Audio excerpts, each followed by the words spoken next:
And we're live for the Lonely Marks Wrestling Podcast. How everybody doing? I'm Austin Pez Howell alongside Richie Goodacre tonight. Back to maybe just the two of us. JPO might be here, might not. We're not sure. But it'll just be like it was, a couple weeks ago when it was just me and you just doing some retro stuff, talking some news. It's all good. We're here to talk wrestling. I like talking wrestling. So let's talk some wrestling. Richie, how you doing tonight, man? You all right? Yeah, not too bad, bro. Yeah, watch. It was good to go back into the archives and watch a pretty decent show, especially the last half of it. So, looking forward to talking about that. And I think it's a fitting show to watch considering they're going back to TNA. I think they're officially back to TNA now. I think they're back to it because they've introduced all the new title belts and stuff, right? They just say TNA. A guy who's on the show we're talking about tonight just got presented with the new X Division Championship, Chris Sabin, who's still working, still on top, still doing his thing. We can play the game tonight, Richie, of on this show from. I mean, realistically, 15 years ago, which is hard to believe, 2009 is 15 years ago, but we can play the game of who's still active because there's quite a few. Their world champions, Alex Shelley. He was on. The current AEW world champion is on this show. There's plenty to talk about as far as that goes. But we'll get into Turning Point 2009 in just a few minutes. We don't have a ton of news to talk about, but I guess the big thing on social media that was going back and forth is. Old Tony Khan was on the Twitter machine again, as he probably needs to be off of the Twitter machine, and started this big thing with him and Jinder Mahal, which kind of came out of nowhere. So all of a sudden, out of nowhere, Jinder Mahal and Tony Khan are going back and forth. I guess I don't even know where it really started, but it was something involving Hook, right? So it was something involving they were promoting what Samoa Joe versus Hook, right?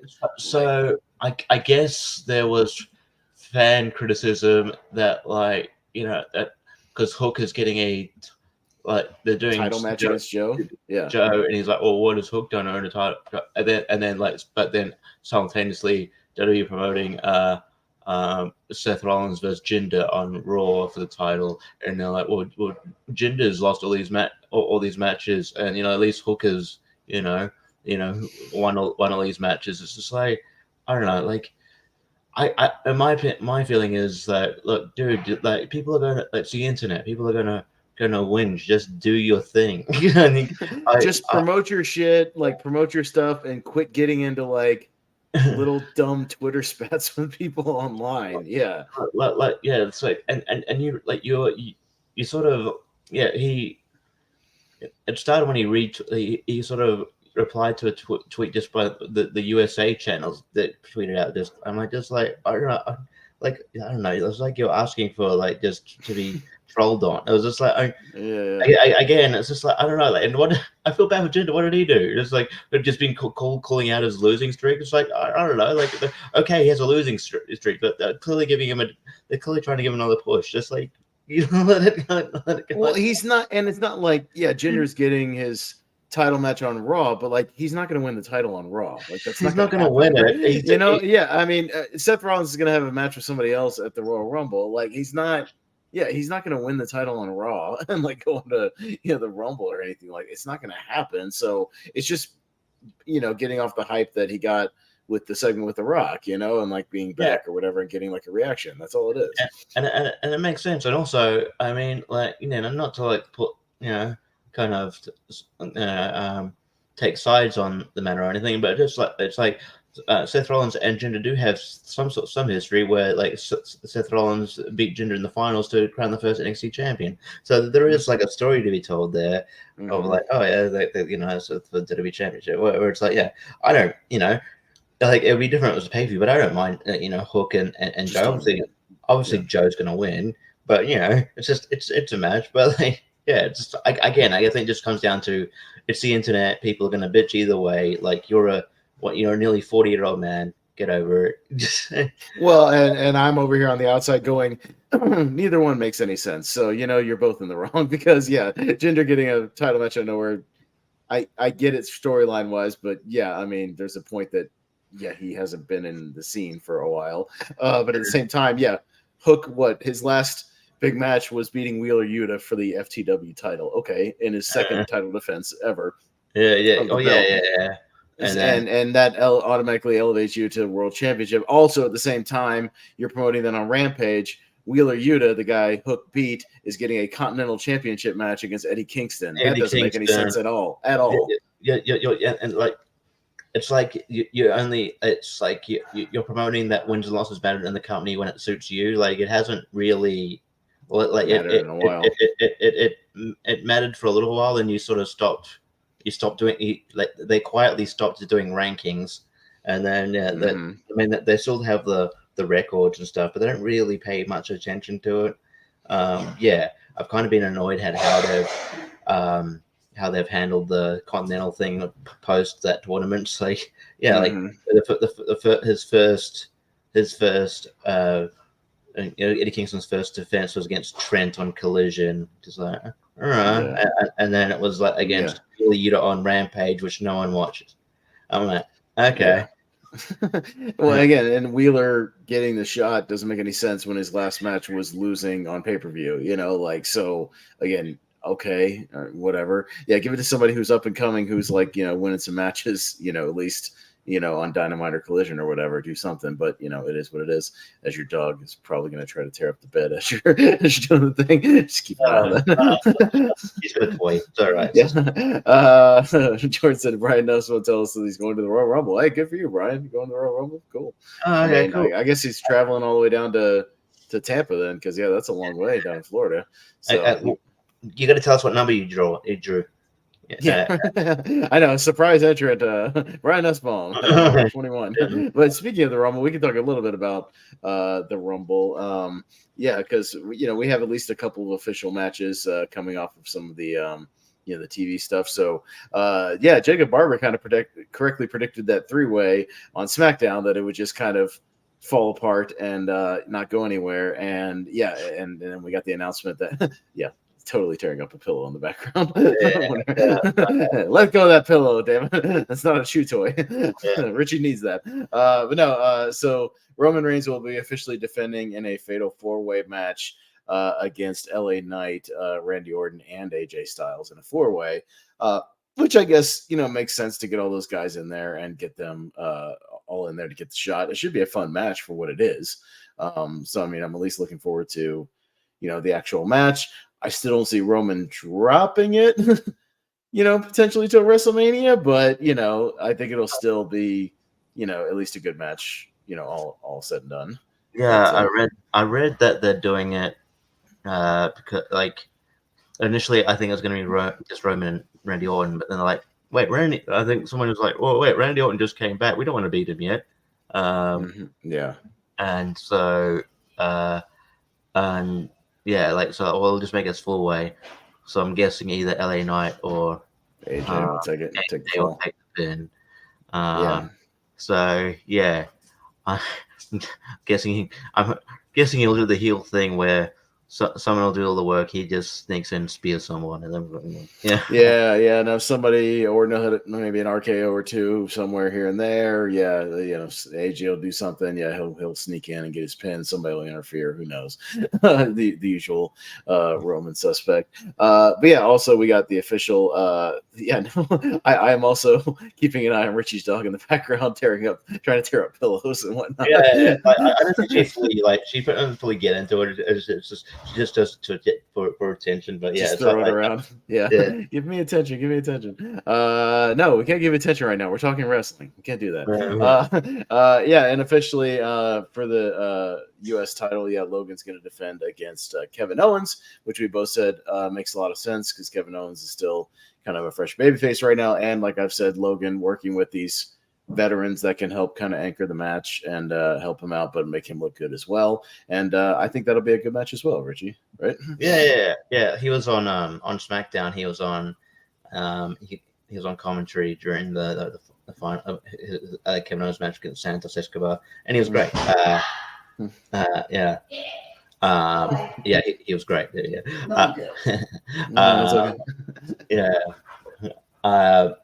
was great. yeah, like yeah, just sort of just blowing off that he's a threat, and then just sort of like yeah, it was fun. It was great. He knows how to be a heel, and I think he provided much more entertainment for that commentary team because I mean Corey Graves is great, but he doesn't have much to work with. I don't know if you know much about Kevin Patrick, but he's basically AI. Well, yeah, it's like right now they got him and Vic Joseph, and they're both just kind of cookie cutter boring, and it's just they just say things, they just talk and say moves, and they don't have much personality. Yeah, it's very strange.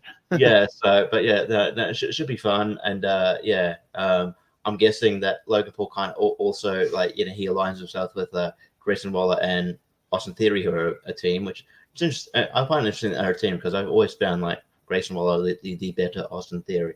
But yeah, so would you want someone to be in the team that clearly outshines the other person?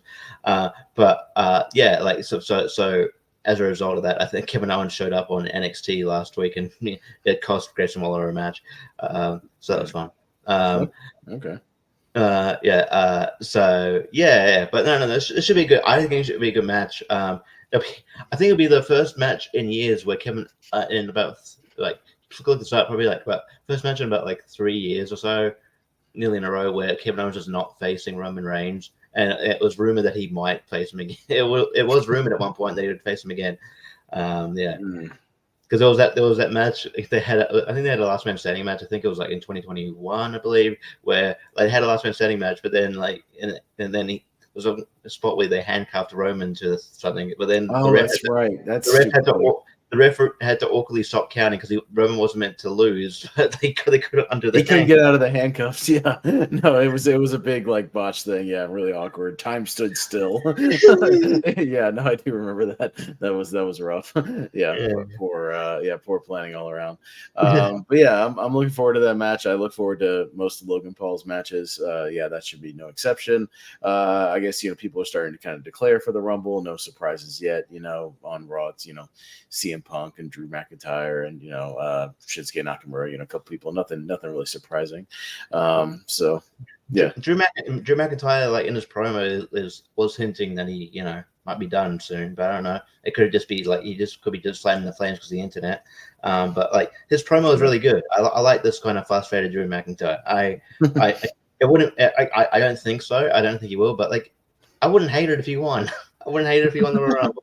I think it would be a good story. I'd be finish his story. You know what I mean? Like I finally win it in front of crowds.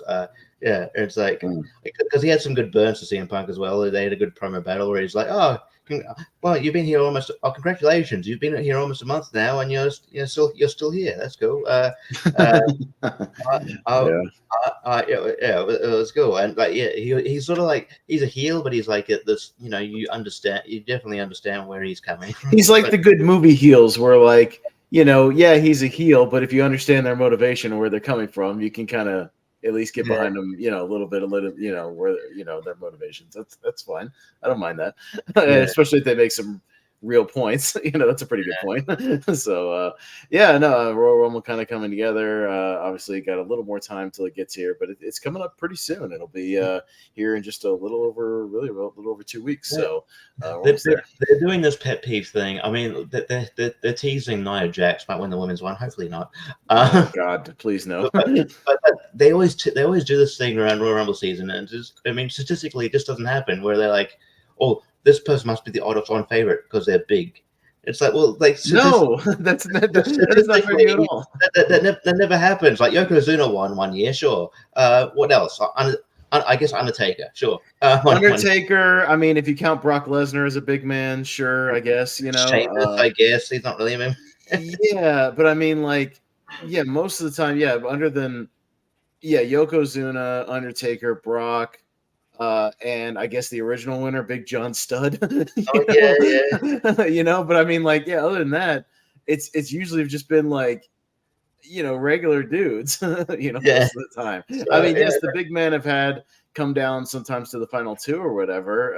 Obviously, Big Show's come down a couple of times. Kane, a few of those guys, Braun Strowman to a degree. I guess, I mean, do you count Roman Reigns as a big guy? I guess. You know, like I guess, but not like not like a 400, 500 pound man or whatever. Yeah, that doesn't mean. Yeah, yes, like you said, the number. If we were doing the Royal Rumble facts, which Michael Cole likes to do, or those number videos, how many men over 300 pounds have won the Rumble? Not that many in the bigger scheme of things. Yeah, it's like it's like they're not got it's they're not it's just it's like So I don't know. I just think I don't know. I prefer someone who's good, who hasn't got their time to shine yet. Like the only like someone like maybe. We're not like who hasn't got a Rumble win under her belt yet, like maybe like Bailey or something. You know what I mean? Like someone like that who can have who you can trust to have a good match. Like, because I don't know, coming to WrestleMania, are you really gonna trust Nia Jax to put on a good WrestleMania match? I know Rhea Ripley is good, but I don't know if she can put on a good match with fucking Nia Jax. Yeah. I was just looking to make sure. I mean, again, you've had Haas's win. Drew, Roman, Batista, Sheamus. Yeah, I mean, but like true big men, maybe if you count Brock, I mean, Brock's a big enough dude. He's close to 300, so close enough. Brock, Taker, Yokozuna, and Big John Studd. That's it. Everybody else is like just guys. So that's silly. That's incorrect. In 30 and essentially what almost. God, how many years now? 24 plus another 10. I mean, almost 40 years of the Rumble, at this point, 36 odd years, something like that.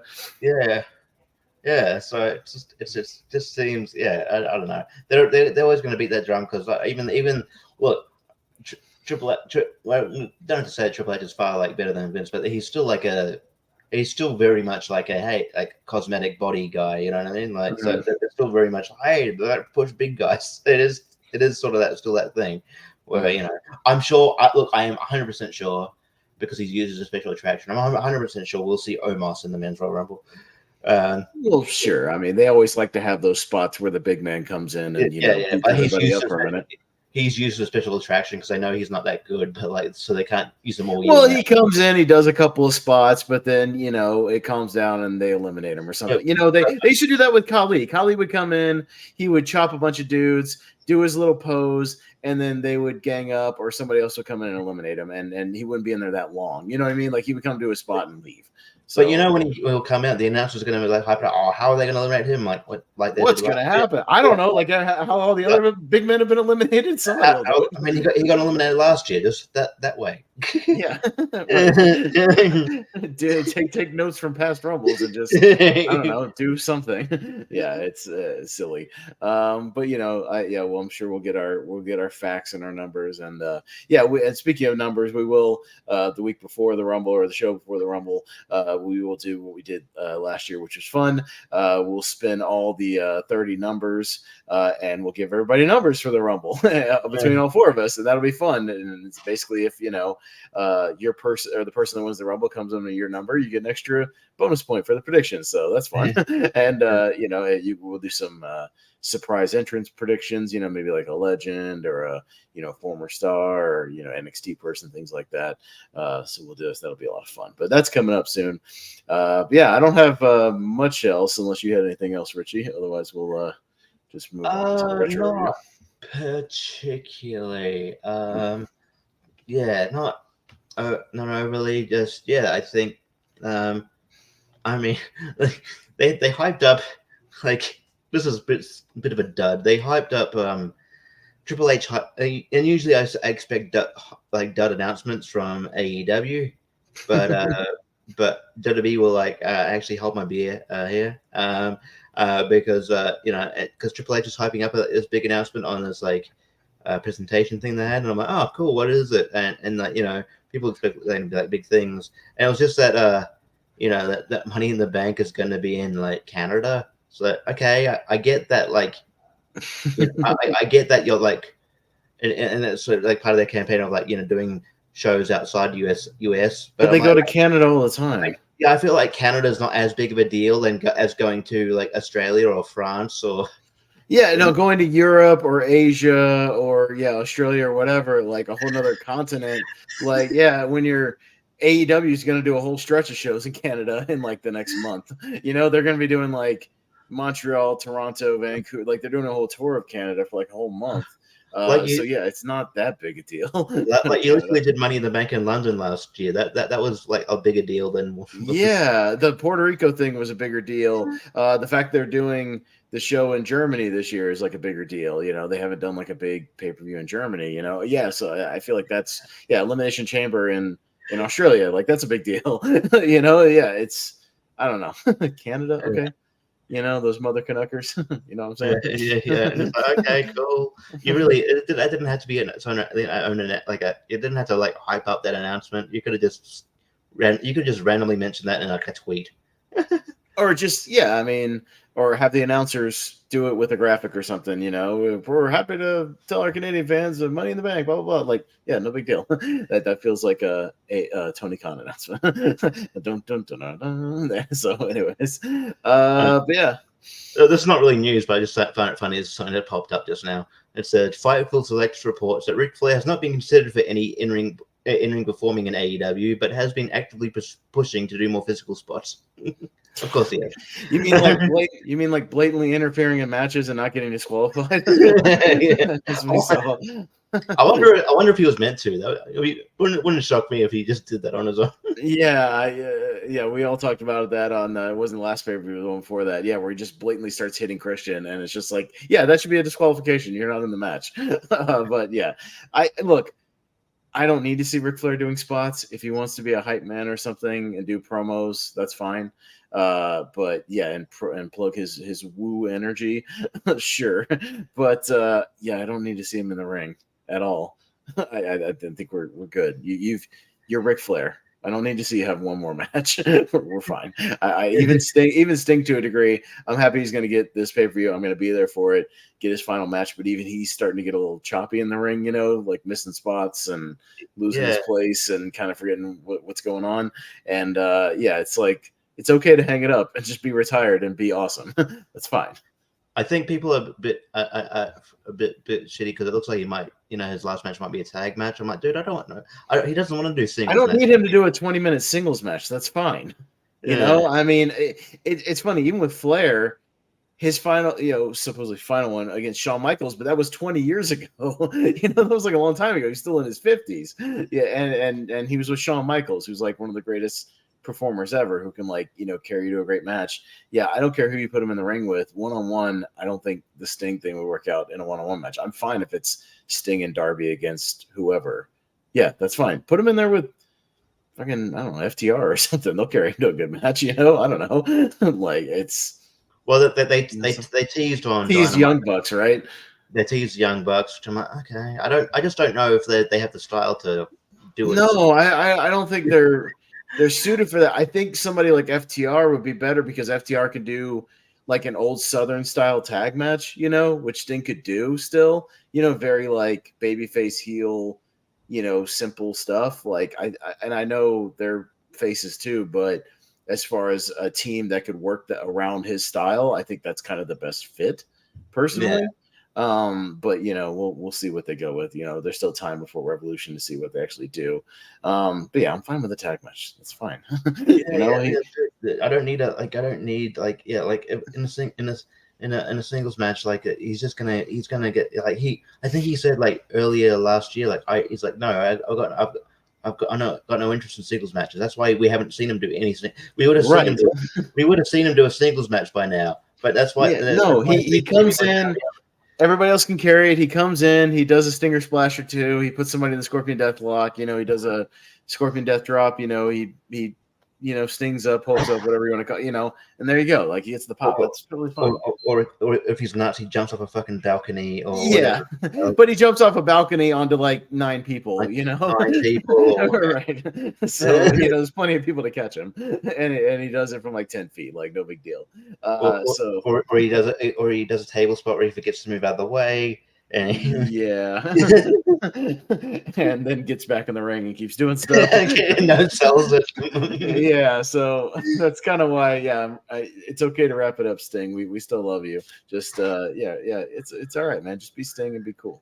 Yeah. So All right, man. Well, let's we'll move on here to kind of our main attraction for tonight. I tied with Jacob on the predictions, and I thought it'd be fun to kind of go back and we haven't really done a retro kind of TNA show, and I want to do a good one. I didn't want to saddle you guys with a bad one because bad TNA is pretty painful. But from what I saw, this one was pretty highly rated on Cage Match. A lot of people said, Richie, that this was kind of the last hurrah pay-per-view before Hogan and Bischoff took over.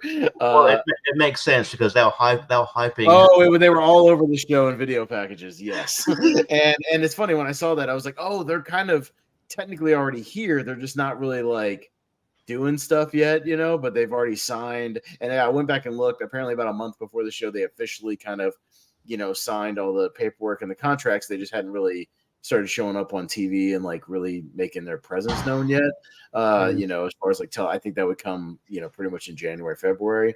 But yeah, like when the show opened up and it opened with like the Hogan press conference thing, I was like, oh boy. It's just, and it just, you wish you could go back in the time machine and go, no, that's a bad idea. No, don't do it. Don't do it. And that apparently that was all Dixie Carter though. Dixie Carter just thought it'd be the best thing for business, and it was a huge mistake. Yeah, and you can clearly see that, like when they did that video package later on, that the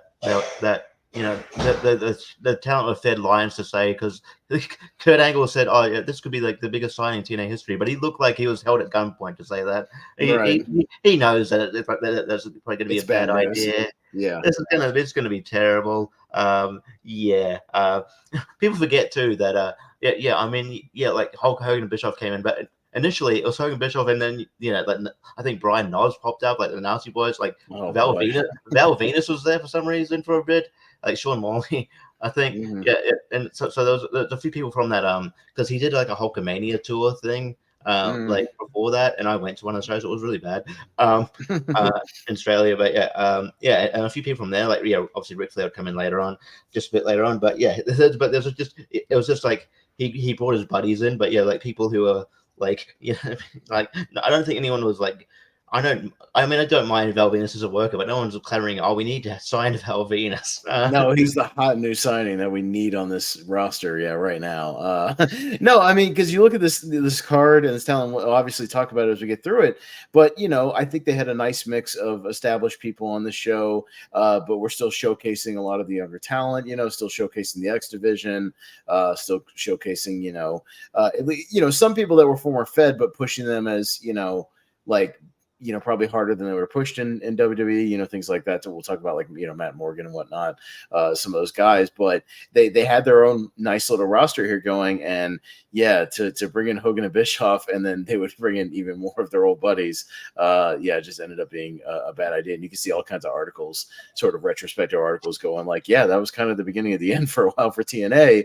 And they would end up bouncing back a little bit in like, 2012, 2013, but there was a long period there where a lot of people tuned out. And but this was kind of the peak of where they were really trying to do the cross the line campaign, which I remember seeing at WrestleMania. Speaking of the Ric Flair Shawn Michaels match, they were like renting trucks, playing like TNA promo videos, around the entrance and the parking lots and stuff. Like I remember seeing all that kind of stuff around then.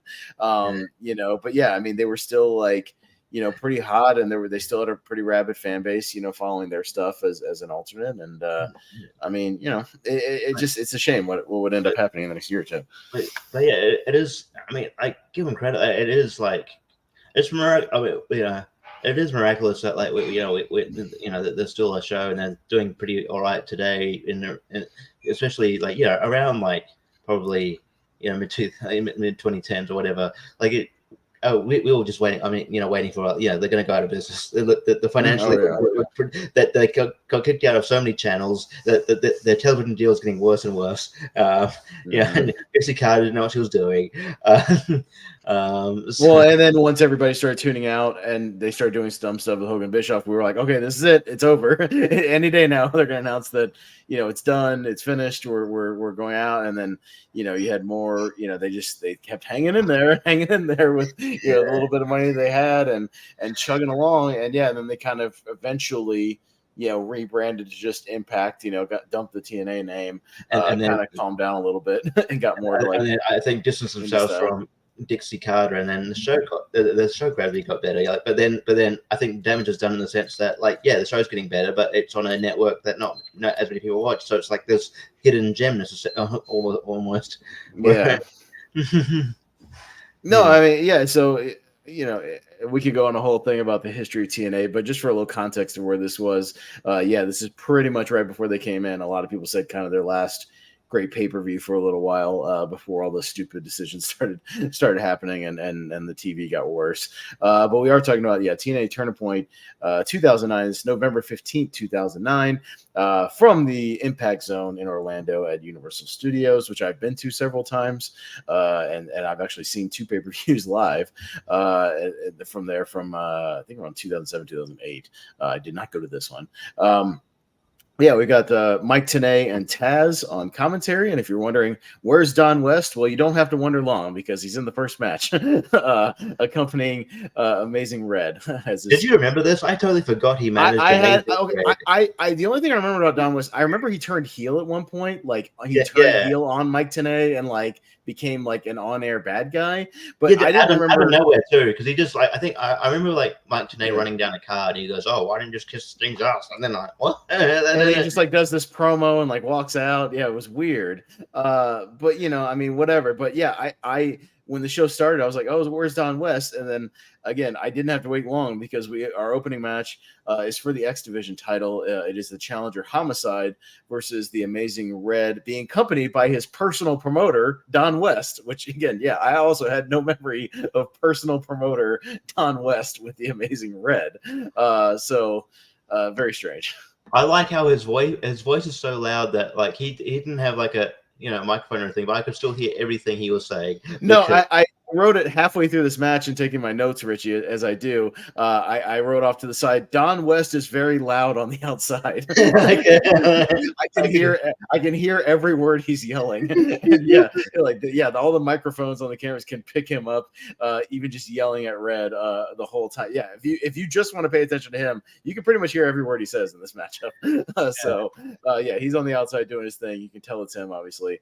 So it's the champion Amazing Red taking on Homicide. This is also a rare X Division match, which is just one-on-one. Usually it's a multi-man. Yeah, it's a multi-man thing. But I like this. I'm a big fan of Homicide. I think he's really, really talented. He's one of those dudes who can work a bunch of different styles. But he started out in Lucha, so he does a little of that here. Yeah, this is when Amazing Red was kind of making his comeback after he'd had a bunch of surgeries for a while, kind of in the mid-2000s, and had a lot of knee problems. He was back here. We get both these guys doing some kind of Lucha back and forth, arm drags, takeovers, counters. Eventually, they work their way to the apron. Red hits a Hurricane Rana on the floor to Homicide. Back in the ring, Homicide cuts him off with a big lariat, works on him for a little bit. Red tries to come back with some quick kicks and a grounded kind of leaping clothesline. Homicide cuts him off again with a tilt-a-whirl backbreaker. That's where I wrote Don West is loud on the outside because I just heard him during some of the low spots just yelling and yelling. Eventually, Homicide hits a neck breaker. He flips off the referee, just being kind of a general asshole to everybody. He puts on a submission that kind of looks like a Regal stretch, kind of bow ties the legs and kind of hooks around, his arm and kind of puts like a little Regal stretch on him. But eventually, Red kind of comes back with a running drop kick and a spinning DDT. He hits kind of like a tornado flatliner that looked pretty cool. It was kind of like a tornado, like instead of a tornado DDT, it was kind of like a tornado flatliner, which looked pretty all right. It looked pretty good. Eventually, Homicide hits. They call it the crossbar, but it's basically just a Michinoku driver for a 2 count. He goes for the Gringo Killer. Red's able to get out of it, catapults him into the corner, and then hits a quick standing shooting star for 2, which he used to get wins with, but he only gets a 2 here on Homicide with the standing shooting star. And then while it didn't look as good as the Evan Bourne Randy Orton one, they try to do the spot where Homicide catches Amazing Red out of a shooting star into a cutter. I mean, it looked okay, but I'll say the Evan Bourne, Randy Orton one looked way better from around the same time. So I don't know who did it first. I'd have to go back and look at my dates. They may have done this first before Randy Orton, but they did it better. Yeah, Homicide misses a top rope hurricanrana, falls off, and then Red jumps off the top rope and hits a kind of leaping code red for the 3 count and catches Homicide and gets him. So yeah, just kind of a 10-minute opening here, but again, it's a lot of what I like about these sort of TNA openers. About 10 minutes of good back and forth X Division stuff with some cool spots, and crowd seemed to like it. Richie, so what do you think? Yeah, no, fun opener. I feel like if we were doing this like show in around this time, it's like we wouldn't really get any points for like getting on the openers. It's always going to be an X Division match. Right. That's just their formula. And I get it. Yeah, this match was fun. These two worked well. Yeah, I kind of feel like I'm especially Amazing Red. I feel like he's underrated in a way. I just feel like people don't talk about him as like one of the TNA greats as much as they should. Just because like he maybe wasn't around as much as people like obviously like people like AJ, but like he's all over like 2002 TNA though, like those weekly pay-per-views. He's all over those. Kind of before he got hurt and really messed up his knees. But yeah, I mean he was very all over early TNA. Yeah.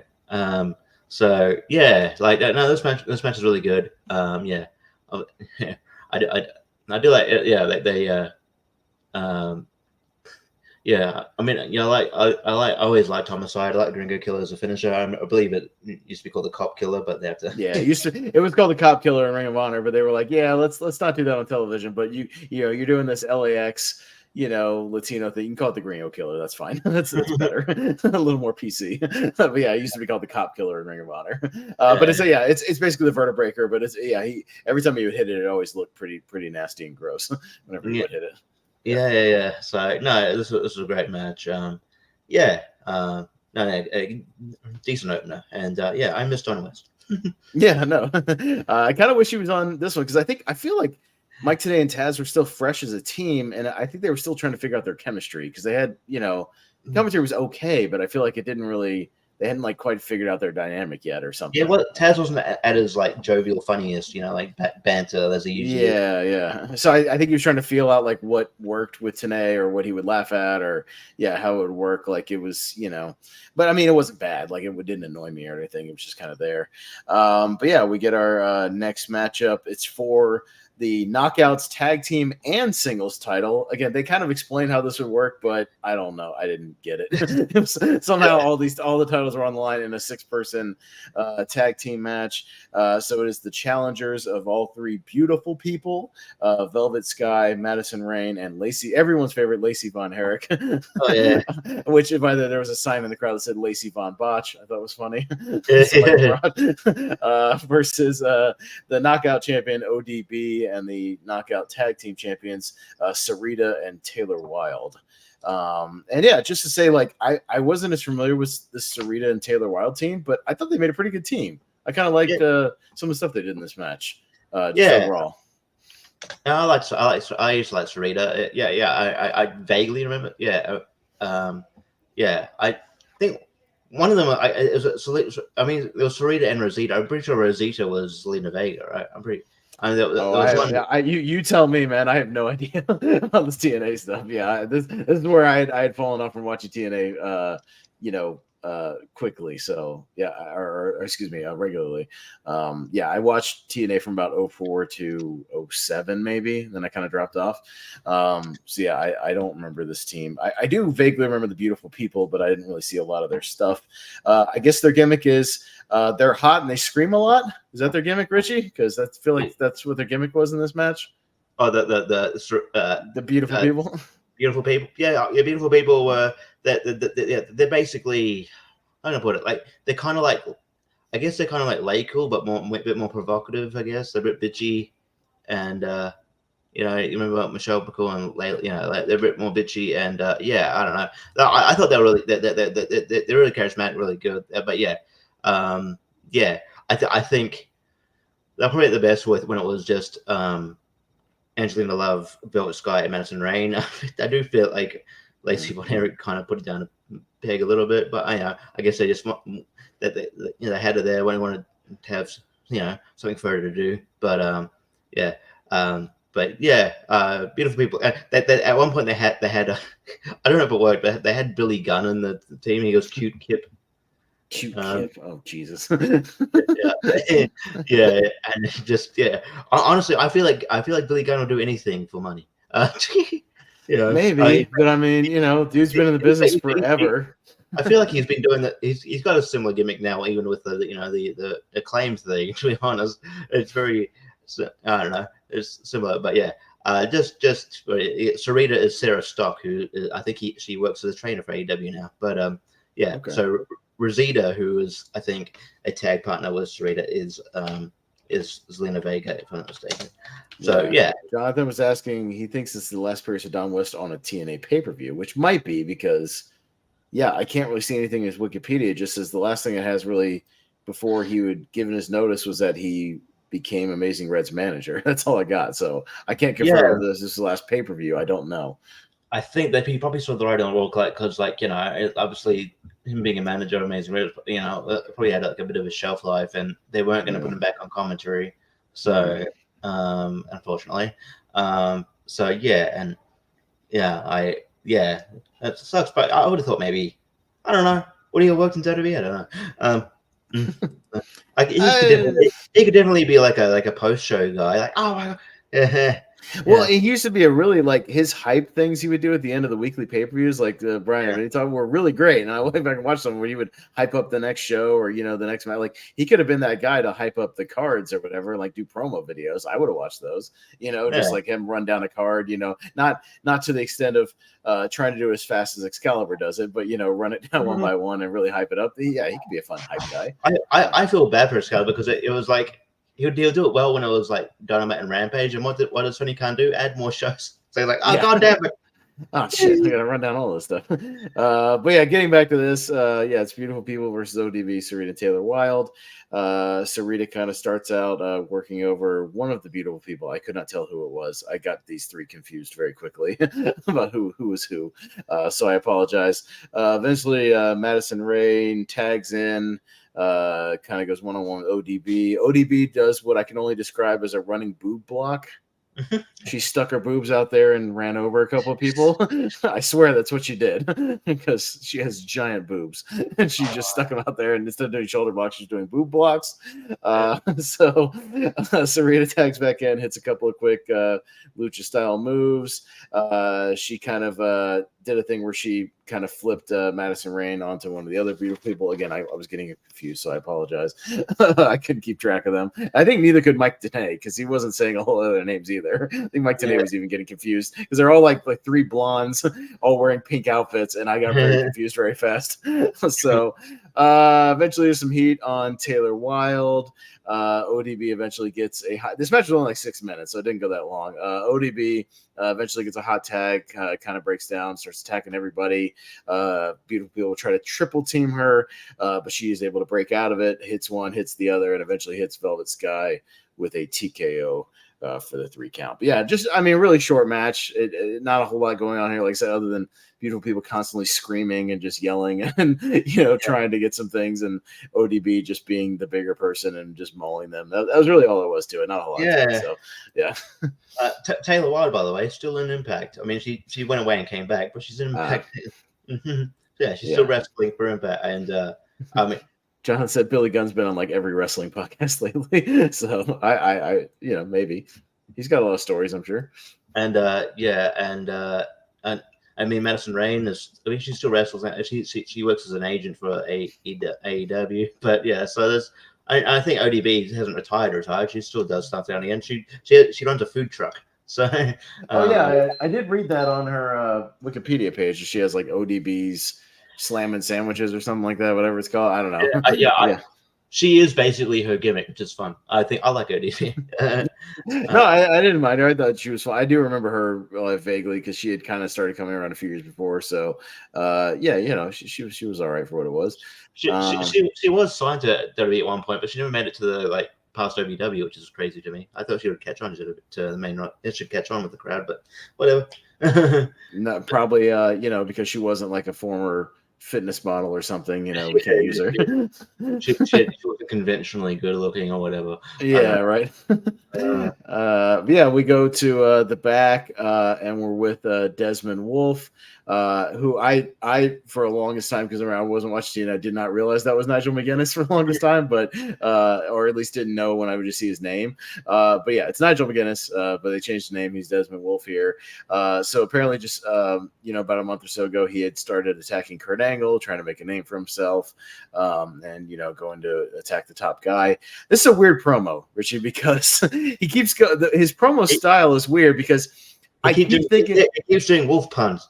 Like keep doing wolf puns, and then every time I thought the promo was over, he kept going because he would have these pauses after every line where it'd be like, and that's when the wolf is going to devour Kurt Angle.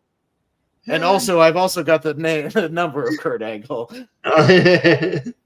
And I know you, Kurt Angle, better than anybody. I'm like, oh, I thought you were done. Sorry. Oh, it's almost like that. He was waiting for them to say cut. Just like, I'm going to keep going. I got another line and another line and another line. And I swear to God, I wrote down at 5 different points I thought this promo was over, and it kept going. So it was just a weird style where he kept pausing and like these long pauses, and I thought he was done because everything he said too would be like the concluding line of a promo. And then it just kept going and going and going. So just weird from Nigel.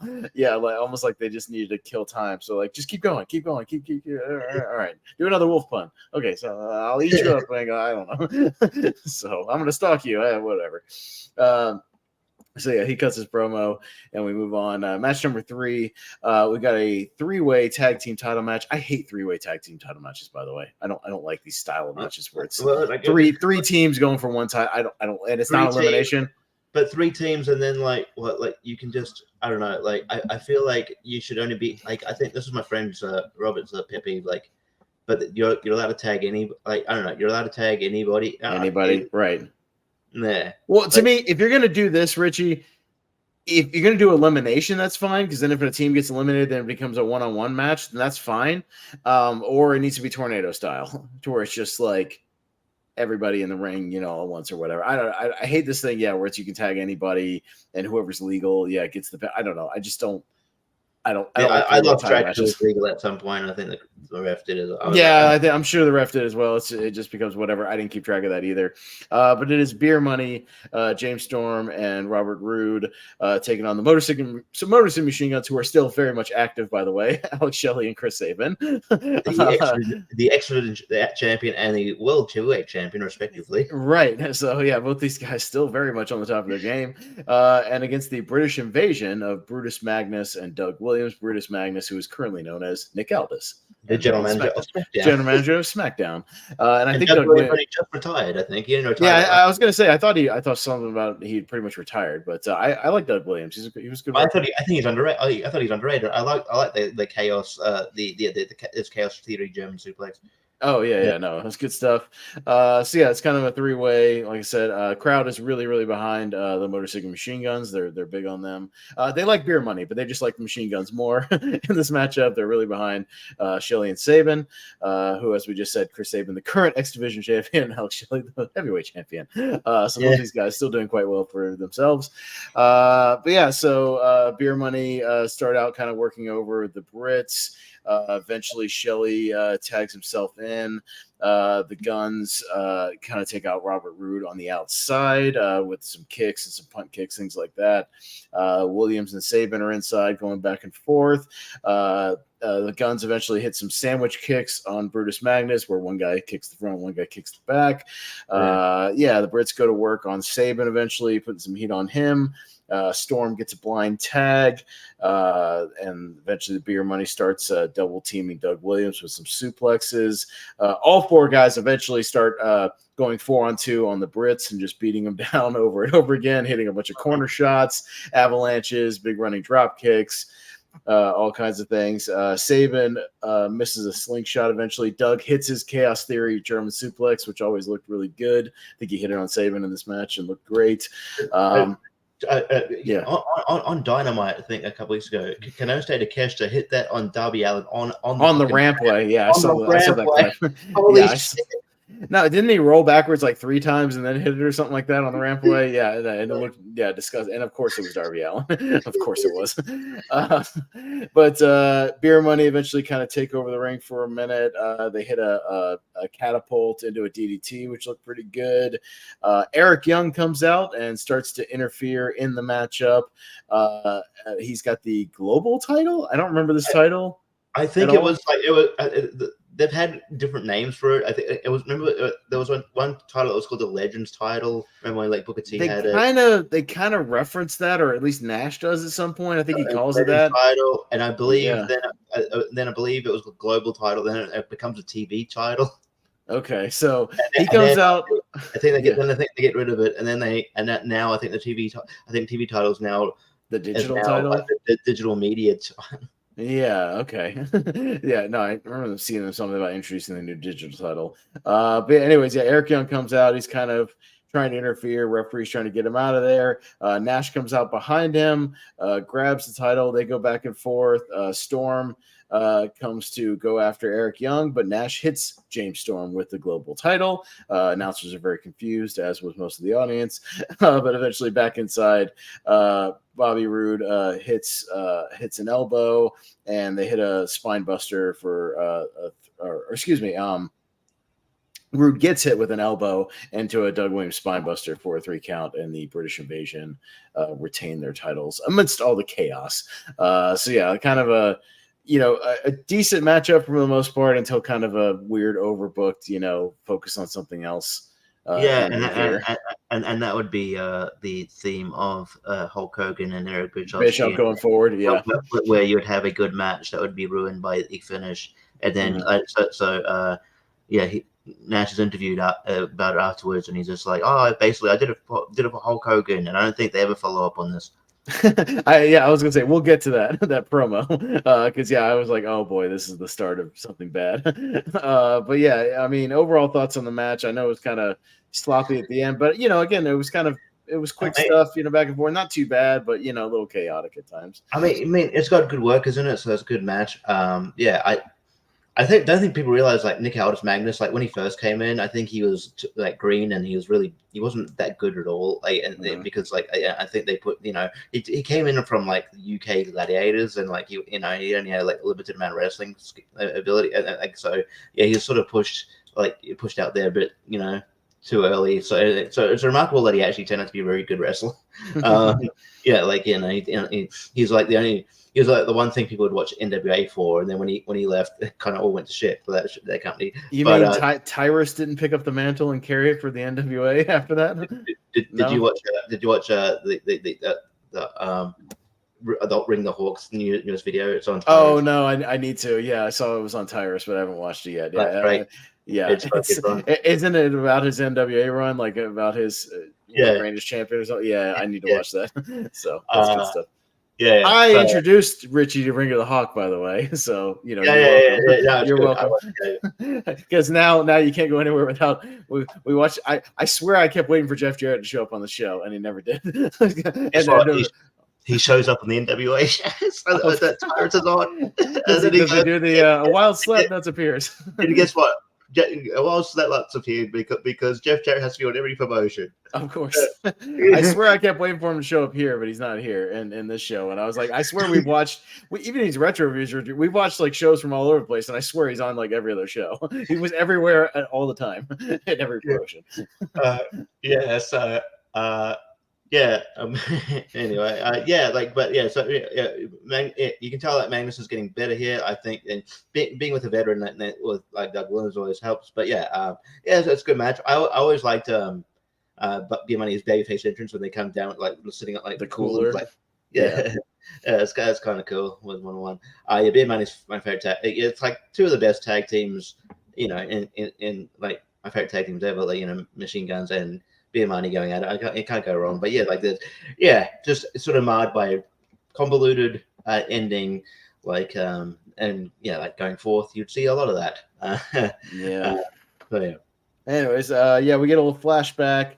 I guess Raven is back in TNA. He was in the ring with Mick Foley, kind of showed up out of nowhere as Foley was about to do something. Lights went out. We see a fireball, and Raven hits Foley with the fireball and then DDT'd him.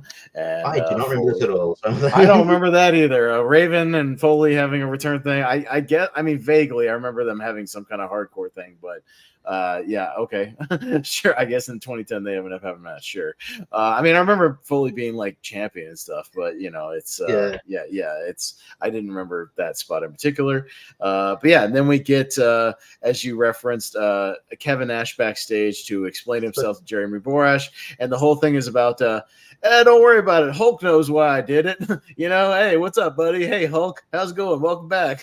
And I just wrote down, is this 1998? What the fuck are y'all doing? Yeah, like, yeah. And I don't think there's ever. I don't think they ever bring it up to Hulk Hogan. He's just yeah. Nash is just a heel, and I mean, he's basically like, and they don't just address the fact that like, yeah, like so Nash is a heel, but he also stole Eric Young's belt, who's also a heel. Yeah, heel. So, if I was to ask Jacob Barber if he was here, Jacob, is Kevin Nash a babyface or a heel? Yes. Yeah, I don't know. But all I know is it's 2009 on this show, and Kevin Nash is yapping about Hulk Hogan, and I what are you guys doing? What are we doing? I mean, you know, and I can see why the fans were not terribly happy, as we would talk about eventually later, even during some of the chants that we would get during the main event, as I'll talk about. But yeah, we move on to match number 4. It's a grudge match. It is a steel cage inside the 6 sides of steel, and it's not lockdown, but you know, we got a steel cage match on this show, as we got Tara, the former Victoria from WWE, versus Awesome Kong, who, and this might be one of her last things before. Didn't she go to WWE like right after this? She did briefly. For Karma, yeah, and then got hurt or got pregnant. Yeah, she was pregnant, and then like they fired. Didn't they fire her while she was pregnant, or right after she had the kid, or something like that? Pregnant, and then like I think she wanted to leave, and then stuff happened, and then the pregnancy didn't go great, and then like she didn't come back, and then and then like I think she started her foray into acting when she was in Glow and other stuff, and then came back, and then you should say Tara with poison. Because the announcer even just the announcer said that was weird. They made sure to mention the spider that she had. There's a spider she's got in a little box that she carries out with her, and she puts it on the announce table. Yeah, accompanied by poison. Well, yeah, but that's like saying, accompanied by this grasshopper on my shoulder. Like, what do we do? Yeah, I don't know. Okay, it's just weird. So yeah, she brought a spider to the ring, and it'll be like it's almost like Perry Saturn with Moppy. Yeah, or like when Coco Beware would bring his bird out to the ring or something, you know, like he's not accompanied by him, it's just with him. You know, he's not like it's his manager. So yeah, that was odd. Because it's not like poison factored into this match at all, you know, it's just poison's in a box sitting on the table. But anyways, we start the match up. Get kind of a quick back and forth. Eventually, Tara ducks a spinning back fist, but Awesome Kong hits her arm into the cage. And so Tara kind of works on her arm for a minute, kind of slamming it over and over into the fence. Kong eventually, it's like on the second rope, hits like a big missile drop kick. I thought that was cool. Kind of cool. I was like, holy shit. I was like, holy shit. Kong just hit like a missile drop. Even the announcers were like, oh my gosh, she just hit a missile drop kick. That was nuts. And she eventually kind of puts Tara in between the ropes in the cage and hits some running avalanches into Tara in the cage. That looked pretty gross over and over again, kind of squashing her into the cage. Kong tries to hit like sort of a suplex into the cage, but it kind of looked a little awkward. She kind of fell a little early, but still, you know, I mean, still probably hurt, I'm sure. Eventually Tara starts to fight back, hits a combo. She hits a super kick, a drop kick, and a standing moonsault, but only gets a 2. Which, by the way, you can escape from the cage, pin or submission, one of those cage matches. They're kind of up on the ropes, kicking each other, but eventually Tara hits a picks up Awesome Kong out of the corner turnbuckle and power bombs her. That looked pretty good. That was pretty impressive. Well, Yeah.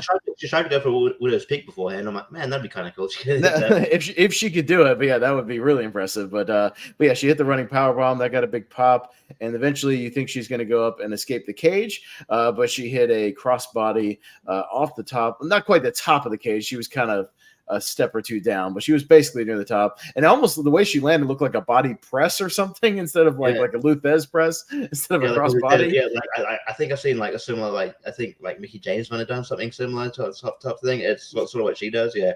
Yeah, it wasn't quite like a sideways crossbody. She kind of did like a full body press sort of a thing.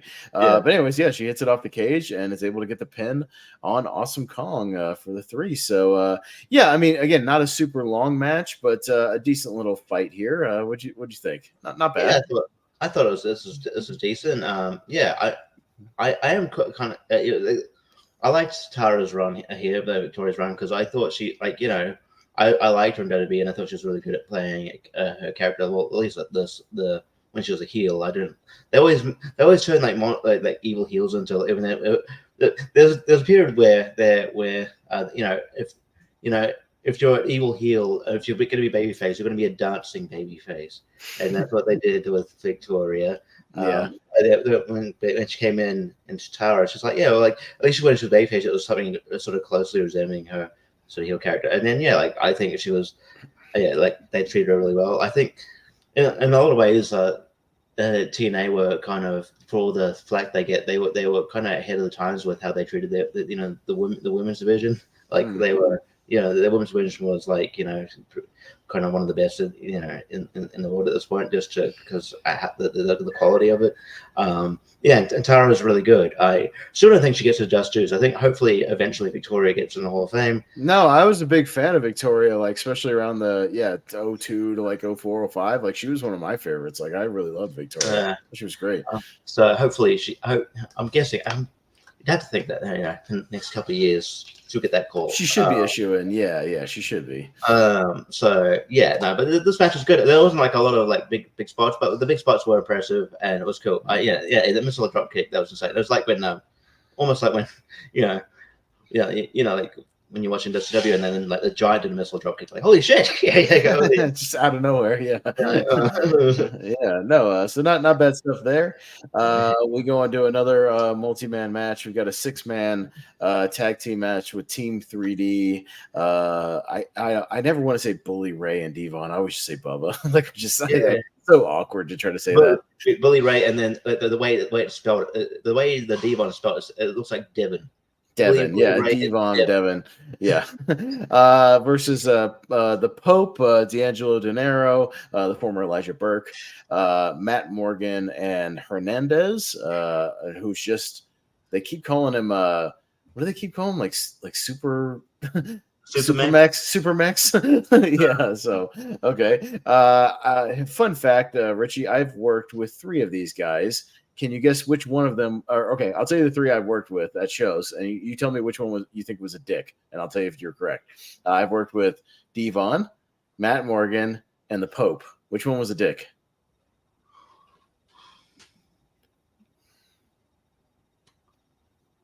The Pope? Correct. The Pope is a dick. Was and is a dick because he lives in Jacksonville, where I still go and do my shows. We had him on a couple of shows, and backstage, he's an asshole. He's a complete and utter asshole who thinks he's better than everybody. He's not that good. It's like, bro, you're Elijah Burke. Like, calm the fuck down. So, no, he's a dick. Matt Morgan was cool. The one show I did with him, he was pretty cool backstage. We were hanging out, back in the parking lot and stuff. And then Devon, we had on a couple of shows when his kids were the tag team, the TNT. His sons, and he was at a couple more shows, and he was cool. He was a real cool dude. So but no, you'd be correct. Pope was a dick and still is a dick. So I don't care if he knows that. Pope sucks, and we stopped having him on shows because he's an asshole and everybody complained. So anyways, we got this match, and the crowd is behind Pope, Matt Morgan, and Hernandez. Surprisingly, I guess Rhino and Team 3D were heels right now. I don't know what they were heels. I think they were supposed to be heels. They made a big point, and it's funny when you go back and watch it. And I guess they're young, but I don't feel like, especially Hernandez was that young. But they the announcers were pointing towards like there's a youth movement in TNA, and then like they pointed to like Hernandez, and but like Hernandez was like still not young here. Like he's in his mid-30s here. He's not young. Yeah, like he's in his, because he's in his 50s now, so he's not like young. Mm-hmm. And like Matt Morgan might have been young, but doesn't look young. In a guy's book, but I guess they're against this like youth movement or whatever. But Hernandez was like the same age. I looked it up as Rhino in this match. Yeah, I was going to say Rhino's not that wasn't that old at this point. No, Rhino now is like 48 or 49, so he's about the same age as Hernandez in this match. He's probably 34, 35, so he's not that old. Yeah, that's. I mean, I get Bubba and Devon are probably the oldest guys in the match, but even then, they're not like out of they're not like old, Bubba was still working until like 2 years ago or whatever, or still kind of semi-active. I think he's still doing. Bubba's still occasionally, I mean, he's still kind of working. So, but anyways, they're behind the young. I guess I do watch the. I mean, despite like what it apparently Peter Pope being a dick, I do like. You see Matt Morgan, you see Hernandez, and you see Pope. Those are three guys where like I know like TNA got behind a lot, and they're like you guys put behind them so much. Where you like, why weren't they ever like they never got to the next. Why were they never champions? You know what I mean? Like Matt Morgan, you could have made Matt Morgan a champion. I could have sworn he was at one point. Was he not? He was close, but almost there. Oh, he had like. I remember him having title matches. I guess he never got a run with the belt though. Yeah. Hernandez was so over at one point, and it was. I used to love I loved his in-ring work at one point. Yeah, just like he was so cool. LAX, him and Homicide as a tag team were great. I loved LAX. That incarnation of LAX. Yeah. Yeah, and I just think he could have worked as a champ. And like Pope, the character that worked, and like he was getting a huge push, and like you think like he had a match with AJ at one of the Bound for Glories. I'm like, okay, this was his his time, but AJ just won. Maybe he was a bit dick and he just lost his opportunity. But yeah, I just thought there's I think up and down the card there's people who could have been champions. Like we'll get to it, but Christopher Daniels could have had a title run at some point. But at some point, you would think he would have at least briefly, but he never did, which is unfortunate because I don't think he's ever been world champion of anywhere, really. Ring of Honor.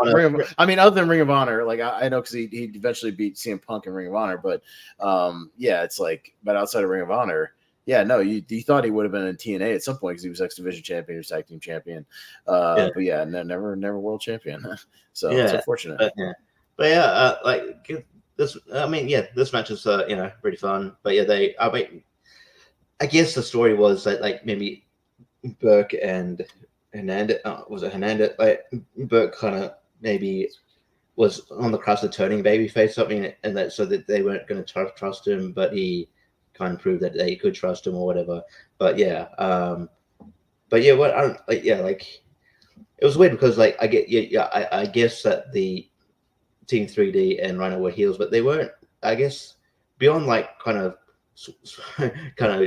talking trash to them when they were like getting hit, they weren't really wrestling. Too heel? I don't know. It wasn't too obvious that we heels, but I don't know. This was a fun match. What it was. So just getting into it just a little bit. Hernandez kind of starts out, hits a few power moves and shoulder blocks on a couple people, tags into Pope.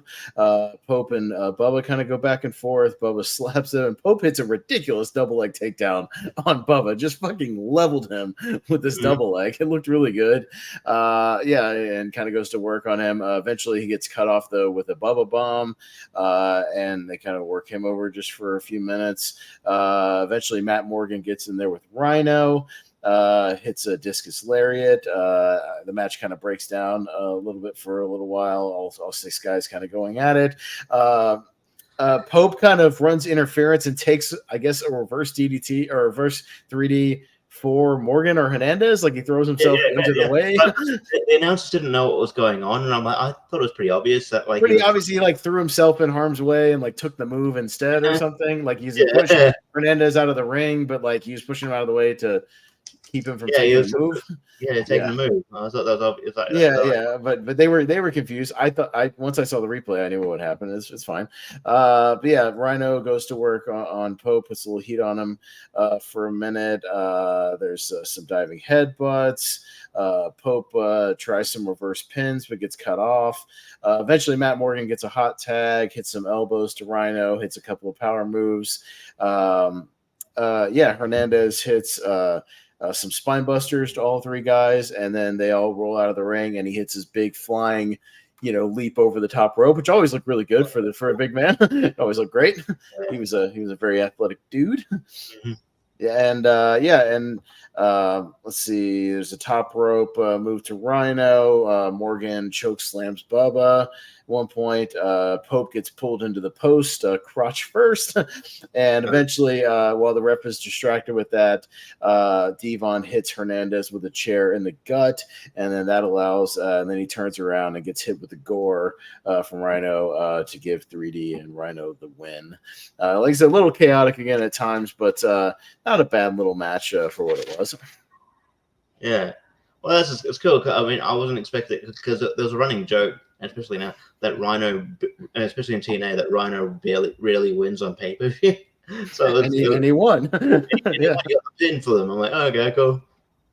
Well, I think because his most famous thing was what he had a world title match with Jeff Jarrett, right? And it was one of those overbooked, like Jarrett hits everybody with a guitar in 2005, like main events, and lost in his main event spot. But but I remember having some like Monsters Ball matches and stuff, and they I always liked Rhino. I always thought Rhino was really underrated. He's a guy who low key could maybe be in the Hall of Fame one day. I think that guy's pretty great, and he's been in the forever. Just like as one of those kind of upper mid card guys, I think could slide in there. But yeah, we'll see. We then go backstage and we go to Scott Steiner, and I always get excited when Scott Steiner gets on the microphone, especially places where he didn't care. He's talking about Bobby Lashley's wife Crystal, who was Crystal in WWE, right? Like it was Crystal Marshall, was actually married to Bobby Lashley. She's been kind of in the front row at some shows and whatnot. And basically Steiner's playing this angle where she really wants Steiner instead of Lashley and is constantly like hitting on her. But obviously Steiner is like, stalking her and messing with her and grabbing her and all this stuff. But it's because she really wants the big bad booty daddy instead of Bobby Lashley. He claims to have crushed Wilt Chamberlain's record of 20,000 women easily. Again, it's good heel stuff. Like he's just being a dick, and being, pretending like he's the greatest thing ever. But then he claims, and this is the most outlandish part, that he's going to take Bobby Lashley home and pin him in his front lawn. Pin him in his front lawn, and then pin Crystal later in the house. So I was like, are you gonna sexually assault Bobby Lashley? What are you doing?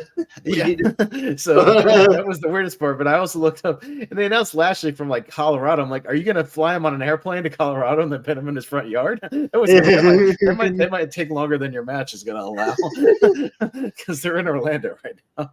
So yeah, I thought that was the most outlandish part of the promo. But this is not too far. I mean, this is around the time that the famous. Probably one of the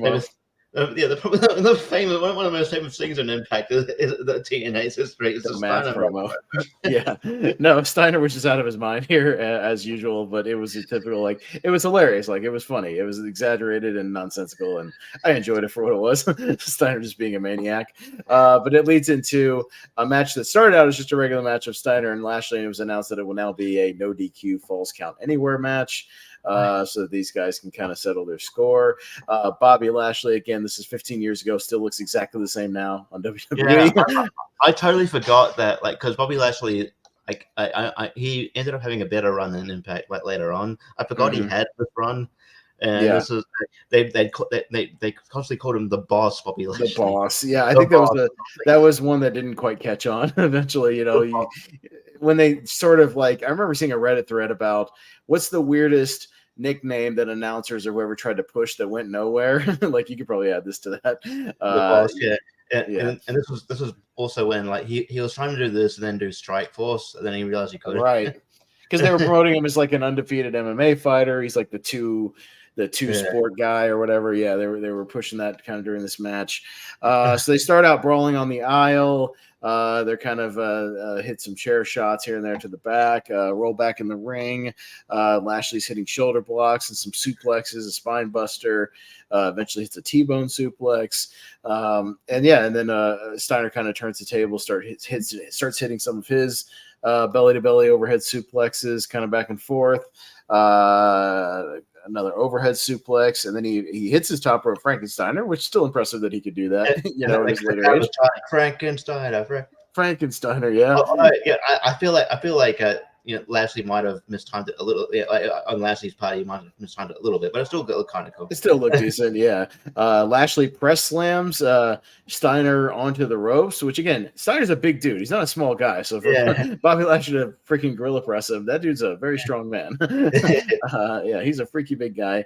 But they eventually kind of take advantage of the Falls Count Anywhere thing. They start brawling to the backstage area, back to the production truck area, which I've waited in line back in that area for Halloween Horror Nights, by the way, so I know that area very well. So they're brawling around back there. There's some random kind of tables. Lashley vertical suplexes Steiner on the table, but only gets a 2 count. And then there's this like weird open wood storage box thing or something, just kind of open wood thing. And Lashley goes to hit a spear, but he misses. Steiner ducks out of the way, throws him into it, tries to pin him, but only gets 2. Steiner's bleeding randomly at one point. It was the in-between where they didn't have a camera shot, so I'm sure that's why. But they eventually brawl kind of back to the ring area, and they go over to this kind of scaffold thing. Steiner rips apart some of the scaffolding and like rips a pipe off of it, and then just whacks Lashley in the head with the pipe and gets the 3 count on the floor. Kind of an abrupt ending, but yeah, he gets the win out there on the floor. So the stalker wins. Yeah, the stalker, the husband loses in his attempt for revenge. So yay. This felt like Impact's version of Kurt Angle versus Booker T. Oh, that one of those clips popped up on my like Facebook videos randomly, those Facebook like reels, and it was like WWE can never do this today, and it was like Kurt Angle breaking into like Sharmel's room, her being like, "Get out, Kurt, get out! What are you doing in here?" And him like awkwardly smiling and then like closing the door, and I was like, "What?" Yeah. And then I don't think they just implied that he did. So I was like, okay, Jesus, like why is he still employed in your company? They're just gonna have a nice conversation, Richie. Okay, I mean, he just wanted to have a quick conversation with her. Yes, Lashley, the husband, loses to the out of maniac stalker. So yeah, I don't know if this went anywhere or not. I can't confirm where it goes at the next pay-per-view or whatever. I don't know. So I'm pretty sure Lashley doesn't last that. His first run in Impact doesn't last long at all because he realized he can't do both. I think because he's not undefeated for that like much longer in MMA, because I remember being like my friend from New Zealand came over and like he's not a huge MMA fan, but Lashley was fighting on Strikeforce, so we ordered it, and then like that was pay-per-view where he lost. I'm like, no, and then I think that's when he was like, I need to focus on one or the other. So yeah, and then like years later when he would go to Bellator, and he's like, and then he went to, I think he was going to Impact. He's like, I need to focus on one or the other, and he chose rest. So eventually, at Final Resolution the next year, him and Steiner have a last man standing match, and he hits him with a pipe and wins. So I guess he finished it eventually. But there was a thing in between where he was in a TNA Championship Series tournament and won that to get a future title shot. But then I guess went back to the Steiner thing. So yeah, I don't know if he ever even like cashed in his title shot, because sometimes people I know, because it says in January then he asked for his release and keeps going with his MMA stuff, and then he's pretty much gone after that. So yeah. He comes back way later on, but yeah. So anyways, that was that. I mean, not much to say, Richie. It was a brawl. It was a brawl. It's fine. It's fine. I mean, whatever. I got to hear Steiner on the microphone. No. Anytime Steiner gets a promo, that's fun. But I wish he had I wish Steiner would do more where he did his own commentary during his matches. That would be fun if they were like out on the floor and he grabbed a microphone. Like I wish he would do that. But yeah, not much to say here. We can just go on to our kind of semi-main and main event because we've got a really really good matchup here. Last two good matches here. We finally get to Desmond Wolfe taking on Kurt Angle and what would be first of at least 2 or 3 matches, right? Because I think they would go on to lockdown and have a cage match. Maybe one other thing I can't remember, but this is a great match, and these two guys have some good chemistry here. They start kind of wrestling back and forth, just trading some counters, trading some European uppercuts. Desmond Wolfe going for submissions here and there. They're going hold for hold. He's trying to work over the wrist and the shoulder of Kurt Angle. Angle eventually hits a backbreaker and a suplex, couple of uppercuts. Angle eventually misses a running, that thing he would do where he would run into the post and kind of run shoulder first into it and miss and roll out. Jericho would do that all the time in the 2000s. It would be like, he's going to miss, and then the other person's going to get the heat. Do something, back in, Desmond Wolfe hits a belly-to-belly suplex and then hits 6 rolling Germans, or excuse me, Kurt Angle hit 6 rolling German suplexes on Desmond, and the crowd went crazy for that. He hit kind of 6 in a row, pretty good there. And this is where it started to get really good because Angle tried to go for an Angle slam, but Wolfe's able to counter it into one of his big lariats, but only gets a 2 count. He goes for what he called it in Ring of Honor, the Tower of London. I don't know if they called it anything. I don't think they ever referred to what the move was called, but I was, I knew it as a Tower of London. But that's what they call it in Ring of Honor. So that's what I'm going to call it here. It's basically his opponent would be sitting on the top rope, and it's kind of a falling cutter thing, kind of out of the corner. He goes for a Tower of London, but Angle is able to swing out of that and hits the Angle slam, but only gets a 2 count. He tries to go for a key lock, eventually turns it into an ankle lock. I think it's called he called like the Shank, was it Shankly's Gate or something, or something like that. Because Wolfe turns it into kind of his arm scissor sort of submission that he tried a couple of times to make Kurt Angle tap out. So it was kind of submission for submission. There was an ankle lock and the arm thing kind of going back and forth near the end of this match. Angle goes for another Angle slam, but Wolfe counters it into a DDT, which always looked really good. Anytime anybody was able to counter it. Yeah, Eddie did that once or twice. Always looked pretty good. He's eventually is able to hit the Tower of London, but only gets a 2 count. And so Kurt Angle trying to fight back, misses his signature moonsault, which looked pretty good, but he missed here. Wolfe tries to put the arm submission again on Kurt Angle, but he's able to break out of it and hit something. He hit something, I can't remember, some kind of suplex or something. But then Angle hit a gigantic frog splash for a 2 count. Frog splash. And it looked really good. He got really good extension, and it looked pretty great. But he hits a frog splash for only 2. Then he tries to attempt the ankle lock once again.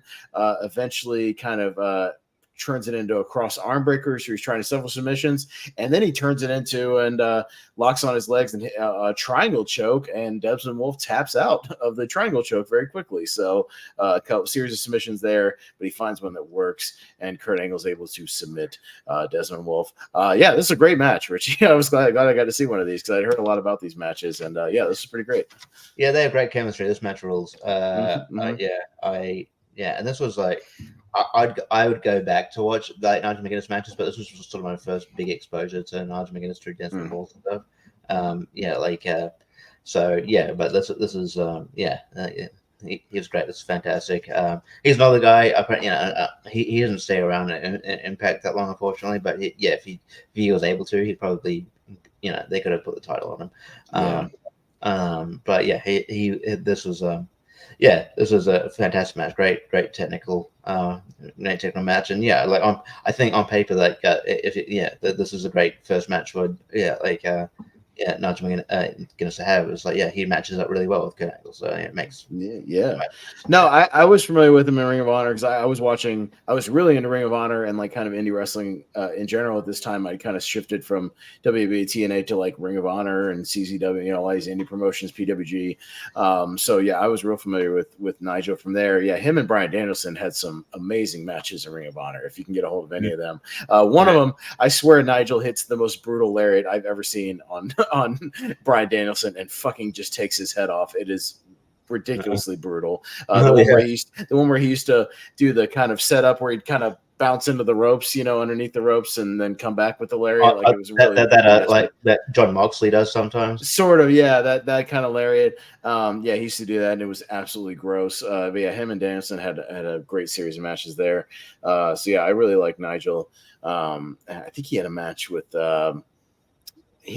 I saw him live match with somebody at Final Battle 06. I think it might have been Morishima or something like that. I can't remember. But yeah, so I like Nigel, and yeah, it was cool to see him here.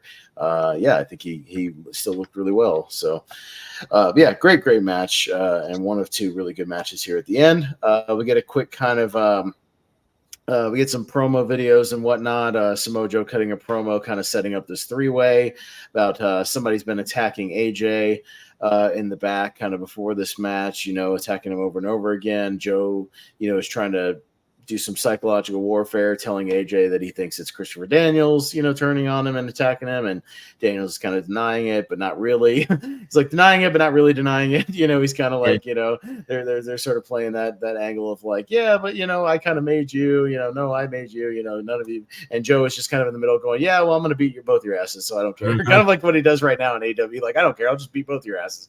So yeah, he kind of cuts his promo, and that's sort of the setup. So yeah, it's a rematch from Unbreakable 2005. It's AJ Styles, Samoa Joe, and Christopher Daniels. The only difference being this time, instead of for the X Division title, it's for the TNA World Heavyweight title with these three guys. So I was very much looking forward to this. I had never seen this. I'd seen the Unbreakable match, but I'd never seen this. So I was looking forward to see if they could not necessarily top it, because I don't know if they'd ever top it. Just there's something magical about that match in 05, Richie, where it was like there was just a time and place, and it was just the atmosphere, and TNA was still like up and coming, and that's a match that a lot of people saw and got talked about, on the internet, and really kind of put them on the map, in a lot of ways.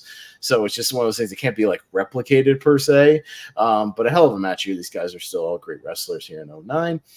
They had kind of these weird entrances where they followed them in the back for a minute before they really played their music before they came out. They would do that occasionally in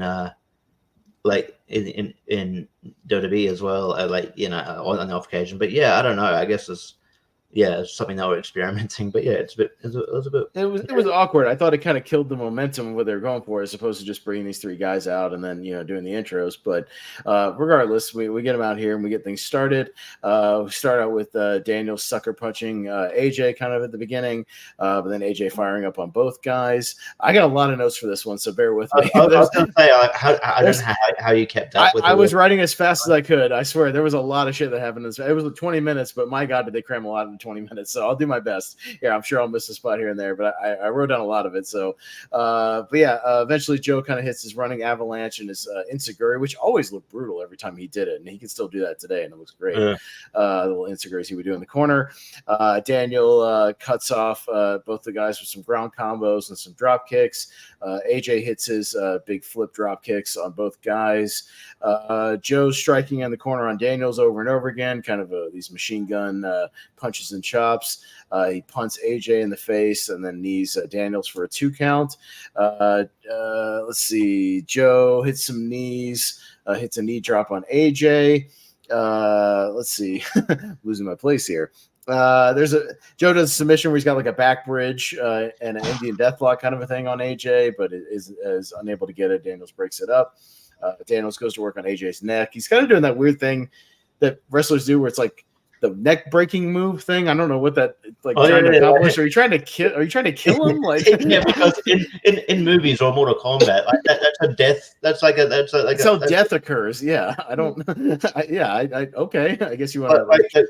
The Fiend did that. The Fiend did that to like Finn Balor once. I'm like, what the? Yeah, I don't know what you're trying to do. Yeah, if you're trying to literally murder him, okay. But eventually, Joe hits a pretty cool like kind of combo submission where he's got a Boston Crab and a camel clutch. It looked pretty cool on both guys.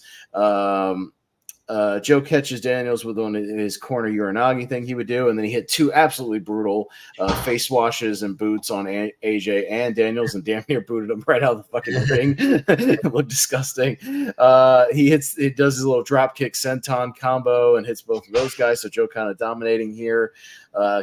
They spill out a little bit to the apron. He kicks AJ off the apron, and then Daniels hits a nice tope onto both of the guys. And then AJ hits that. They said he hadn't done it in a while, but the movie did in the Unbreakable one. They call it the Fosbury flop, where he does that kind of running. I always love that move. I don't know if he would be able to do it today, but that move is awesome. No, yeah, it was kind of his running, like he would run sideways parallel to the ropes and do almost like a shooting star to the outside over the ropes. And yeah, it looks awesome every time he did it. But I don't know. I don't think he can do it today. I don't. Yeah, know. It's sort of like what more you'd see maybe in like if you watch like athletics like high jump when they they have to pull like high jump over the bar, but it always looked great. Yeah, he hit it, crowd goes big for that because I think they said it'd been a while since he did it, so crowd popped big for it. Inside the ring, AJ's taking over. It's a tilt-a-whirl to Joe, big springboard Rana to Daniels, but only gets a 2 count. They did a cool spot where they did almost like the Faces of Fear finisher, where AJ got monkey flipped into Joe, and Joe caught him out of the monkey flip and power bombed him. That looked great. That looked really good. Puts AJ in an STF submission, but he's unable to get the submission there. Joe catches AJ with his awesome looking power slam. Again, him and Goldust and a couple of guys have really great looking power slams. Randy Orton, they always have great looking power slams. Those really kind of catch quick power slams. Always look great. He absolutely levels Daniels with an elbow and just laying everybody out. And then Daniels hits a Dragon Sleeper Uranagi combo on both guys, where he had them kind of both hooked up and hit kind of a double team move there.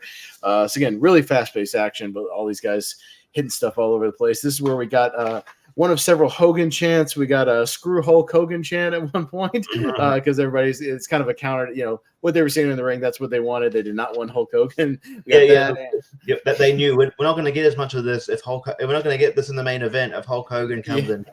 And there was a chant of "Who needs Hogan? Who needs Hogan?" So a couple of these kind of in response to stuff in the ring. AJ hits a Death Valley driver on Christopher Daniels, but only gets a 2. He hits his kind of suplex into the neck breaker combo on Daniels, is still only able to get a 2. Eventually hits a Pele kick on Daniels, hits something else on Joe. They're all kind of down in the middle of the ring, kind of getting a little rest spot. That was like in a spot where like everyone's kicking each other, they were all just kicking it like windmill kicks and roundhouse kicks and all kinds of kicks all over the place. That was kind of cool. So they're all laying each other out. They're kind of down for a minute. I'm sure catching the breath before they kind of do this last sprint to the finish here.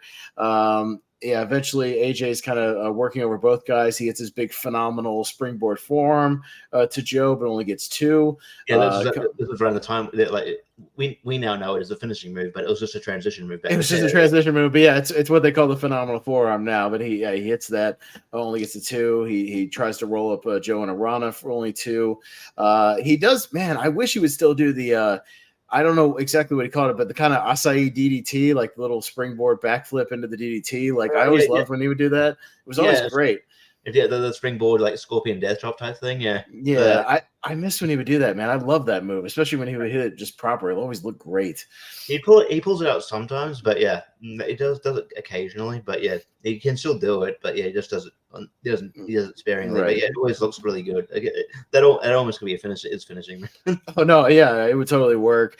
Daniels counters the same thing and hits AJ with the last rights, but only gets a 2 count. Daniels hits a huge German suplex on Samoa Joe, just crushed him right on his head, crushed him with a German suplex. Really pretty impressive there. Eventually.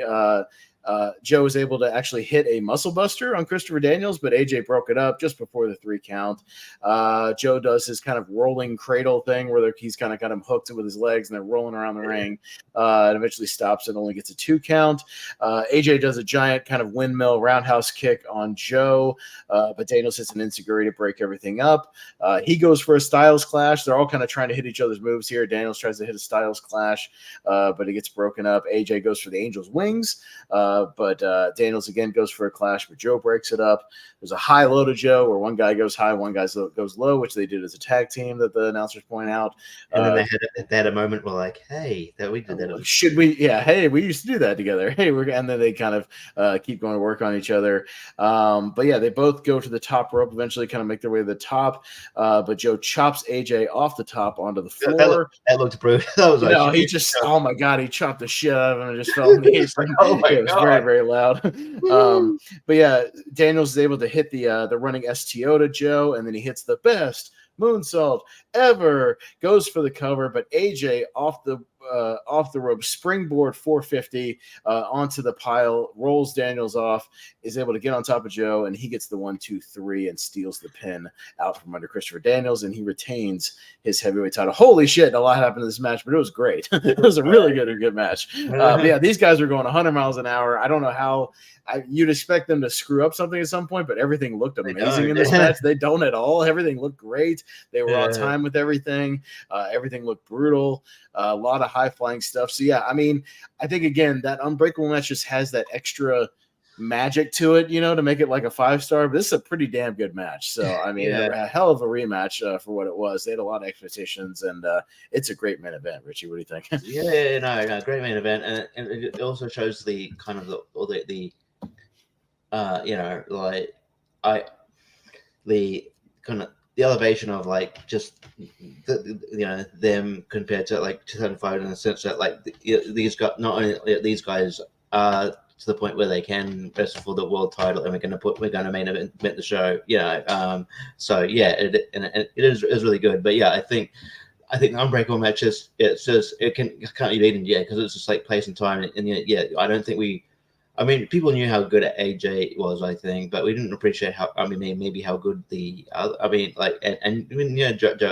just didn't. Well, Joe was still fairly new to TNA at the time. He'd only had a couple really matches. New, and I don't think people appreciated how good Daniels was at the time. Yeah, and so we didn't expect. We didn't know how good it was, but then I think that's three together, like they create magic. Like, wow, these three are really good, and like they could be like the future. You know what I compare it to, Richie? Do you remember the Ultimate Fighter finale? The first one was Stephen Bonner and Forrest Griffin. Yeah. When that was kind of a magical fight where everybody was kind of tuning in. It was on Spike TV. Yeah, they said the ratings went up per round. People were calling each other. They were beating the shit out of each other, bleeding all over the place, and it was just kind of like a magical time for UFC where it kind of really got them on the map. It saved the UFC.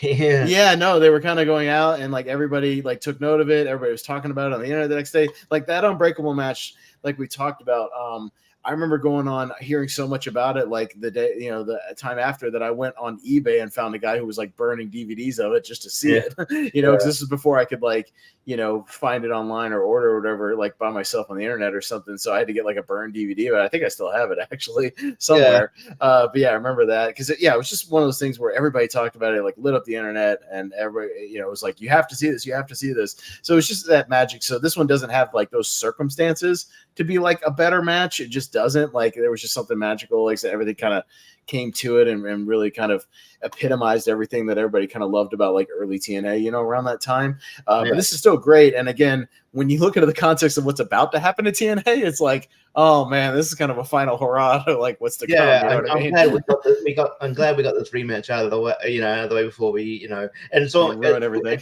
It says a lot when like fans know that it's coming. It's coming. Fans know that we've got to enjoy this while it's happening because we're going to get, Hulk Hogan in main events, and Hulk Hogan and Rick, I like him, but we're going to get Hulk Hogan and like sort of slower guys, older guys past their prime in the main event, and people, and just and bad booking. Well, just less of these guys in the main event, as I think what they knew was coming. You know what I mean? Like they need these guys to be around, but less of the focus on these guys being the main event of the show. Was probably not going to happen again for a while. And I think I can see it coming. And they were correct. I don't. Yeah, they were right. I don't know if I can't remember if AJ ever held the championship again after he Didn't he in like 2013 at some point hold the title again? I think maybe before he leaves to go to New Japan. I don't know. I can't remember. Yeah, maybe. But I feel like that could also be like a piece of it. Hey, don't leave. We'll put the title on you. Yeah. Yeah. And then Joe, I can't remember if he held the title. But yeah, and obviously Daniels doesn't. But yeah, so yeah, it is like I can't even remember what. I mean, it's what like young guy they actually give the title to. I guess like Jeff Hardy was young at the time ish. So, ish. But he's still a WWE guy, you know what I mean? So, yeah, ex-WWE guy, and then he had that like they turned him heel and had that like he brought in that terrible belt. It's like like the purple ugly thing. So yeah, there was, and yeah, for the most part, it was just ex-WWE guys getting the title shot. So yeah, So eventually, just for context, AJ eventually loses the title next year to RVD. Oh yeah, that's right. Yeah, and he loses the title to RVD, and AJ's a heel at that point. So I'm like, okay. He's a heel. I was kind of just scrolling through like his Wikipedia, just like around this time. I think he gets paired with Ric Flair at that point. I'm like, he gets into a feud with the Hardys, with Matt and Jeff at one point, kind of back and forth with them. That's where he then had his kind of feud with Bully Ray when Bully Ray went singles for a while, and they had some matches. I mean, it's kind of a lot of like random stuff. With some of these guys, but not. It talks about his final storylines before he left in 2014. But yeah, like again, probably not on the same level, as what he was here when he was literally kind of the top guy here, and still just main eventing everything. Yeah, because they would always. I mean, I love him, but they would always, they'd always sort of look towards like people like Sting as that they as the safety net. Like, hey, let's go back to Sting as a champion. So. I like watching Sting, but he's not your guy. But yeah.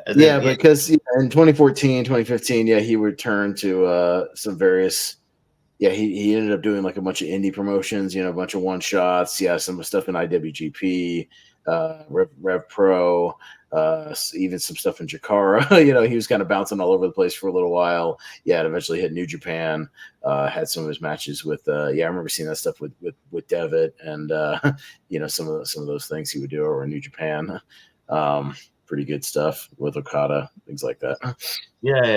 So I feel like like once he left and people like who's seemed to be like a were seen to be like a TNA sort of lifer, and people like Bobby Roode who has been there for a long time. Right. It was like, man, okay, if they leave, like what's going on there? Well, Styles and Daniels and Joe, these guys are like leaving, and these guys have, basically been there, since the early days, even Abyss to a degree, some of those guys have just been there forever. And they kind of just moved on at that point. It was kind of the beginning of the end. The last time we saw, AJ and TNA doing his little video package at Slammiversary last year. So, that's right. I recorded a little video for them, so at least nice of them to do. You have to let them do that. But let's talk about the show overall. Maybe would you give it out of like a 10 or something, Richie? And just kind of general thoughts on this show. I think that I think the overall show is pretty good. I think it's probably fondly remembered as a great show because of the last two matches. Right. And I think the first half, there's nothing offensively like bad about the like first half. It's just they're okay to good matches, but it's not like anything like overly memorable necessarily. But the second half is really really good. I guess overall because it's I guess like this match the rematch is sort of like how I sort of it's akin to the people always remember the Shawn Michaels Razor Ramon ladder match, but they forget that Shawn Michaels and Razor Ramon had also rematch at SummerSlam, which is all right as well. So so it is pretty cool to let people know, hey, they had this match. It's also really good. So I think that those two the last two matches, like said, show from being just good to great. But maybe the show as a whole is a bit overrated just because like it's not like wonderful from top to bottom, but those last two matches are something to see. So I'd probably give it around an 8 or something. Yeah, no, I'd probably go like 7.5 or 8, like that territory. Again, yeah, there's nothing really like. I mean, the worst match on the show is like the women's like 6-person tag, but even that's only like 5 minutes. So I mean, it's over quick. It's pretty inoffensive. But yeah, you have a good opener. Yeah, some of those multi-man matches are a little overbooked, but again, you got good workers in there doing some decent stuff, within them. And yeah, you got two, matches that I'm sure people had maybe on kind of short list for match of the year candidates. So that's always good to see on a pay-per-view if you can get that. We talked about plenty of AEW shows that not everything is amazing, but if you have 2 or 3 of those like really, really great matches, like it can really make a pay-per-view stand out and make you want to go back and watch them. And I'm sure people have gone back to this one at least to watch those 2 matches, at the end. So hey, at least they ended strong. You know what I mean? At least it's not like you had these matches in the middle of the show and then had like Kevin Nash versus Scott Steiner in the main event or something like that, something bumbling or old guys or something, in the end that kills it. Maybe a more recent example, you had you had a great night 1 WrestleMania, and then night 2 WrestleMania, you have Roman Reigns beat Cody Rhodes. Right. And then you kind of forget about everything that happened before you end on a bad note. Yeah, if they had ended with something rough. Yeah, at the end of the show, it probably wouldn't have been as good, but at least they ended with the 2 best matches. So, I'll give them that, props for putting what they thought was probably going to be the 2 best matches, and were the 2 best matches on the show. So, it was still fun to kind of, again, see where TNA was at the time. Obviously, a lot coming down the pike for them, not in a good way. But yeah, I had forgotten that he had kind of already signed with the show, and then when I saw him in the opening bout, oh boy, and I thought we were almost going to even see him like physically on the show. Like I thought maybe he'd be backstage or something, but he wasn't there. So he would show up pretty soon after this in like January or something. So and that's things took a turn. But yeah, it's interesting to see. It certainly was a turning point in 2009 in more ways than one for TNA because it definitely would be. But yeah, still a good show if you want to check it out. At least if you want to skip kind of the other stuff, you can go back and just watch the last 2 matches because those 2 matches are great and well worth your time. So fun to kind of go back and talk about those, Richie. So as far as what we've got on the docket next week, I believe Jacob wants to do his thing where maybe we do like a tier ranker of the actual Royal Rumble matches from the 2000s. So that could be interesting. The actual matches, not the whole pay-per-views, but the actual matches, the Royal Rumble stuff, which is good because I've seen the 2000s ones a whole lot. Those are the ones I always go back and rewatch. It's all the ones from the 2000s when I'm in Royal Rumble mode, getting ready, just putting on the matches. Those are the ones I go back to a lot. Yeah, and the 90s ones can be a bit slow on the slow side, and then the 2010s ones was just not great a period for WWE, so I'll go back and watch those a lot. Yeah, and if you don't want, I'm glad, probably. I mean, the 2020 ones have been okay, but if you don't want me to rant, we will skip the 2020. What was one of Shane Rampant one? That was. Jeez, that was the worst one ever. I hated that one. So we'll talk about mostly good ones. I'm sure there's be duds here and there or baffling decisions, but it's all good. Yeah, no, most of those I know very well. I might go back and watch maybe like 08, 09, those sort of ones, but from like 2000 about 06, 07, I know those Rumbles pretty damn well. So I've watched them a lot. 04 and 05 are kind of my go-tos. Even 02 and 03 to a degree are a lot of fun. So there's some fun Rumbles there. So we'll talk about it next week, as well as whatever other news comes out about the Rumble and whatnot and everything in between. But that'll pretty much wrap it up. So still had a good time tonight, talking some TNA, talking some retro stuff, a few things, but anything you got on the docket, Richie, in the near future? Tournament fights, tier ranker. I'm not sure when I'm on next, but I'm sure Jordan will let me know. He does them out. Well, he'll have to let me know because I'll be setting up the groups and everything while he's out of town for next week. So I'll be running the show next week. Yeah, but next week we've got Malcolm versus JPO and their favorite TV shows on Tuesday. I know I'm probably not on that one because I'm not. You might be on the Johnny Depp, Gary Oldman one on Friday, maybe. I can't remember. Possibly. And then I've got stuff coming up on format later on, on Format Classic. I think I'm going to versus Dan Skip Allen. at some point, and then on in the format of random, I'll be co-hosting some stuff. It's coming soon. So yeah, got a few things here and there to keep me busy. So you'll see me around. Yeah.